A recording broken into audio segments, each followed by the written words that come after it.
Hi friends, welcome back to my channel. இன்றைக்கி நம்ம சேனலில் பார்க்க போகிறது புத்தம் புதிய வீட்டு உபயோக குறிப்புகள். இந்த குறிப்புகள் எல்லாமே புதுமையாக இருக்கிறதோட உங்களுக்கு ரொம்பவே உபயோகமான குறிப்புகளாக இருக்கும். வீடியோவை ஸ்கிப் பண்ணாமல் பாருங்கள். இப்போ தான் என்னோடய சேனல் முதன்முறையாக பார்க்குறீங்கன்னா சப்ஸ்கிரைப் பண்ண மறந்துடாதீங்க. கூடவே பெல் சிம்பலையும் ப்ரெஸ் பண்ணிக்கோங்க. அப்போ தான் என்னோடய அடுத்தடுத்த வீடியோ உங்களுக்கு நோட்டிஃபிகேஷனில் கிடைக்கும். இப்போ வாங்க வீடியோக்குள்ளே போயிடலாம். ஃபஸ்ட்டு டிப்ஸு, ரவா வாங்கி உபயோகப்படுத்துவோம். அந்த ரவாவை வாங்கிட்டு வந்த உடனே அப்படியே பாக்ஸில் கொட்டி வைக்காமல் அதை ஃபஸ்ட்டு கடாயில் கொட்டி நல்லா வறுத்துட்டு அதுக்கப்புறம் ஸ்டோர் பண்ணிங்க அப்படின்னா பூச்சி பிடிக்காமல் வண்டு பிடிக்காமல் ரொம்ப நாளைக்கு நல்லாயிருக்கும். சப்போஸ் உங்களுக்கு வறுக்கிறதுக்கு நேரம் இல்லை, அப்படியே வாங்கிட்டு வர்றதை அப்படியே பிரித்து கொட்டி வச்சிடுறீங்க அப்படின்னா அது கூட ஒரு வசம்பு துண்டை போட்டு வைங்க. வசம்பு நாட்டு மருந்து கடைகள்லாம் கிடைக்கும், ரொம்ப கம்மி காஸ்ட்டு தான். இதை ஒரு பீஸ் அதில் போட்டு வச்சிங்கன்னா பூச்சி வண்டு பிடிக்காமல் நல்லாயிருக்கும். அடுத்த டிப்ஸு, நம்ம ஆயிலில் ஃப்ரை பண்ணுவோம். அந்த மாதிரி வத்தல், வடகம், அப்பளம், பூரி, பஜ்ஜி இந்த மாதிரிலாம் ஆயில் ஐட்டம் பொரிக்கிறப்ப பார்த்திங்கன்னா வீடு ஃபுல்லாக ஆயில் வாசனை அடிக்கும், எண்ணெய் வாடை. அதுவும் இப்போனால நம்ம பார்த்திங்கன்னா ஃப்ளாட் சிஸ்டத்தில் தான் இருக்கும் இல்லையா. இந்த மாதிரி ஃப்ளாட் சிஸ்டத்தில் இருக்கிறவங்க இந்த மாதிரி பொரிச்சு எடுக்கக்குள்ளே பார்த்திங்கன்னா வீடு ஃபுல்லாகவே எண்ணெய் வாடை அப்படியே அடிச்சுக்கிட்டே இருக்கும். அந்த மாதிரி சமயத்தில் இந்த மாதிரி பொரிச்சு எடுத்த உடனே ஆஃப் பண்ணிவிட்டு டக்குன்னு ஒரு மூடி போட்டு மூடி வச்சிட்டிங்கன்னா அந்த ஸ்மெல்லு அதிகமாக இருக்காது. அடுத்த டிப்ஸு, உப்பு நைஸ் உப்பு கடைகளில் வாங்கி உபயோகப்படுத்துவோம். ஆனால் வீட்டில் அரைச்சா இந்த மாதிரி பொடியாக கிடைக்காது. அந்த மாதிரி பொடியாக நைஸ் உப்பு கிடைக்கணும், பவுடரியான உப்பு கிடைக்கணும் அப்படின்னா உப்பை டைரெக்டாக அப்படியே மிக்சியில் போட்டு அரைக்காமல் ஃபஸ்ட்டு கடாயில் சேர்த்துட்டு ஒரு 15 நிமிஷம் நல்லா வறுத்து எடுத்துக்கோங்க உப்பை. இந்த மாதிரி வறுத்து எடுத்துட்டு அதுக்கப்புறம் இதை ஆற வச்சு அப்புறம் மிக்சி ஜாரில் போட்டு அடித்து எடுத்தீங்க அப்படின்னா நம்ம கடைகளில் சால்ட்டு பாக்கெட் வாங்குகிறோம் இல்லையா, அந்த மாதிரி நல்ல பவுடரியாக சாகினஸ் இல்லாமல் வாட்டர் கண்டென்ட் இல்லாமல் நல்ல பவுடராக சூப்பரான நைஸ் உப்பு நமக்கு கிடைக்கும். இதுக்காக நீங்கள் கடைகளில் தூள் உப்பு வாங்காதீங்க. கடைகளில் வாங்குகிற தூள் உப்பில் கெமிக்கல்ஸ் நிறையா இருக்குது. அதனால் மேக்ஸிமம் கல்லுப்பு வாங்கி வறுத்துட்டு வீட்டிலையே இந்த மாதிரி பொடி பண்ணி வச்சுக்கோங்க. நிறைய பேருக்கு கல்லுப்பு உபயோகப்படுத்த தெரியாத அளவு, அதுக்காகவே நைஸ் உப்பு உபயோகப்படுத்துவீங்க. இந்த மாதிரி மெத்தடில் நீங்கள் ட்ரை பண்ணி பாருங்கள். அடுத்த டிப்ஸு, நம்ம வீடுகளில் இந்த மாதிரி ரிமோட்டு, பேட்ரியில் இயங்குகிற சில லைட்டு, டாய்ஸுக்கெலாம் கூட நிறைய பேட்ரிஸ் உபயோகப்படுத்துவோம். இதில் என்ன பிரச்சனைனா, சில பேட்ரிஸ் எல்லாம் வாங்கிட்டு வந்த 1 or 2 வீக்ஸ்லேயே வீக்கான மாதிரி ஒர்க் ஆகாத மாதிரி இருக்கும். நம்ம ரிமோட்டெல்லாம் பார்த்திங்கன்னா தட்டி தட்டி ரிமோட்டு ஆப்ரேட் பண்ணுவோம் டிவியை. அதுக்கான ரீசன் என்னன்னா, ரிமோட்டோடைய அந்த பேட்ரி கொஞ்சம் ஈரத்தன்மையாக இருக்கிறது தான். அதுக்காக நம்ம என்ன பண்ண போகிறோங்கிறத நான் இன்றைக்கி டிப்ஸில் காமிக்க போகிறேன். இந்த மாதிரி புதுசாக வாங்கின 1 or 2 வீக்ஸே ஆன பேட்ரிஸு, ஒர்க் ஆகாத பேட்ரிஸை நம்ம ரிமூவ் பண்ணி எடுத்துக்கலாம். நான் இன்றைக்கி ரிமோட்டில் அப்புறம் சில எல்இடி பல்பு வச்சுருந்தேன், அதிலலாம் இருக்கிற பேட்ரிஸை கழட்டிக்கிறேன். இப்போ இந்த பேட்ரிஸை லைட்டாக வார்ம் பண்ண போகிறோம். ரொம்ப ஹை ஃப்ளேமில் இல்லை, லைட்டாக ரொம்ப லோ ஃப்ளேமில் வச்சுட்டு ஒரு கடாய் வச்சுக்கிறேன். அது லைட்டாக சூடாகணும். கடாய் லைட்டாக சூடானோடனே இந்த பேட்ரிஸ் எல்லாம் அதில் போட்டுருங்க. போட்டுட்டு 1 2 3 4 5 6 7 8 9 10 11 12 13 14 15 ஒரு 15 செகண்ட் கவுண்ட் பண்ணிவிட்டு அதுக்கப்புறம் எடுத்துருங்க. இதுக்கப்புறம் பேட்ரிஸை ஃபிக்ஸ் பண்ணி ஆப்ரேட் பண்ணி பாருங்கள். முன்னாடி இருந்த அந்த ப்ராப்ளம் இருக்காது. இந்த டிப்ஸு வாங்கி 1 or 2 வீக்ஸில் ஒர்க் ஆகாமல் போன பேட்ரிஸுங்களுக்கு ரொம்பவே யூஸ்ஃபுல்லாக இருக்கும். கண்டிப்பாக இதை நீங்கள் உங்கள் வீட்டில் ட்ரை பண்ணி பாருங்கள்.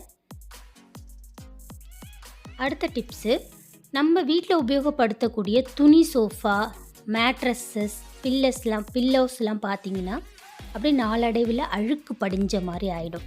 அதை க்ளீன் பண்ணுறதுக்கான ஒரு டிப்ஸ் தான் இது. இதுக்காக ஒரு பெரிய பவுலில் 1 டீஸ்பூன் அளவுக்கு பேக்கிங் சோடா எடுத்திருக்கேன். கூடவே 1 கப்பு வினிகர் சேர்த்துக்கிறேன். இது ரெண்டையும் சேர்க்குறப்ப இந்த மாதிரி பொங்கி வரும். இப்போ இது கூட ஒரு 1 or 2 ட்ராப்ஸ் ஷாம்பு சேர்த்துக்கலாம். ஷாம்பு அல்லது கம்ஃபர்ட் சேர்த்துக்கோங்க. என்கிட்ட கம்ஃபர்ட் இல்லை, அதனால் நான் ஷாம்பு சேர்த்துருக்கேன். உங்கள்கிட்ட கம்ஃபர்ட் இருந்ததுன்னா கம்ஃபர்ட் கூட சேர்த்துக்கலாம். சேர்த்துட்டு இதை நல்லா கலக்கி விட்டுட்டு நல்லா நிறைய தண்ணி சேர்த்துக்கோங்க. 5, 6 கப்பு போல் தண்ணி சேர்த்துக்கோங்க. பக்கெட்டில் எடுத்துக்கிட்டிங்கன்னா ஈஸியாக இருக்கும். 1/2 பக்கெட் அளவுக்கு தண்ணி எடுத்துகிட்டு இந்த இன்க்ரீடியன்ஸ்லாம் ஆட் பண்ணிங்கன்னா சரியாக இருக்கும். இப்போ இது கூட ஃபியூ ட்ராப்ஸ் ஒரு 1/4 கப் அளவுக்கு ஸ்டெயின் ரிமூவர். நீங்கள் இந்த வெள்ளை துணிகளுக்கு, கலர் துணிகளுக்கெல்லாம் கரை எடுக்கிறதுக்கு வாங்கி வச்சுருப்பீங்க வேனிஷ் அப்படின்னு.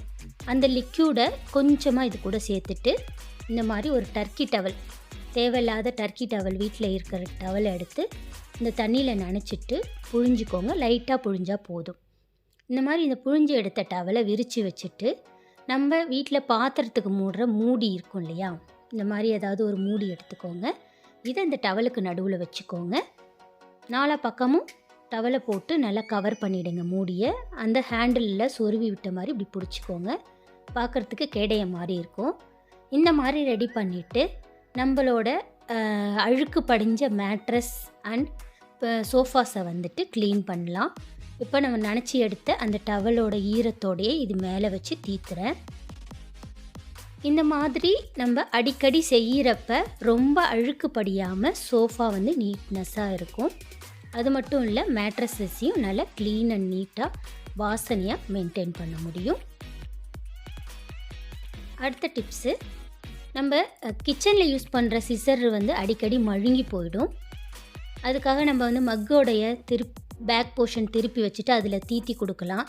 ஆனால் அதை விட சிம்பிளான மெத்தட் ஒன்று இருக்குது. அதுதான் அந்த ஃபாயிலை எடுத்துகிட்டு அந்த மழுங்கி போன சிசரால் நல்லா கட் பண்ணுங்கள். சின்ன சின்ன சின்ன சின்ன பீசஸை நல்லா பொடியாக ஃபாயிலை கட் பண்ணுங்கள். இந்த மாதிரி கட் பண்ணக்குள்ளே சிசர் வந்து ஷார்ப்னஸ் கூடிடும்.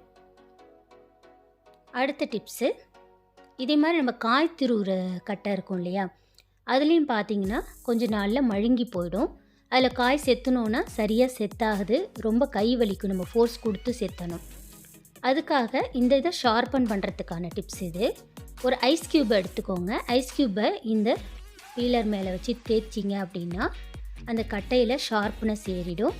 இதுக்கப்புறம் நீங்கள் வெஜிடபிள்ஸ் செத்தி பாருங்கள், நல்லா ஷார்ப்பாக ஃபாஸ்ட்டாக செத்த வரும்.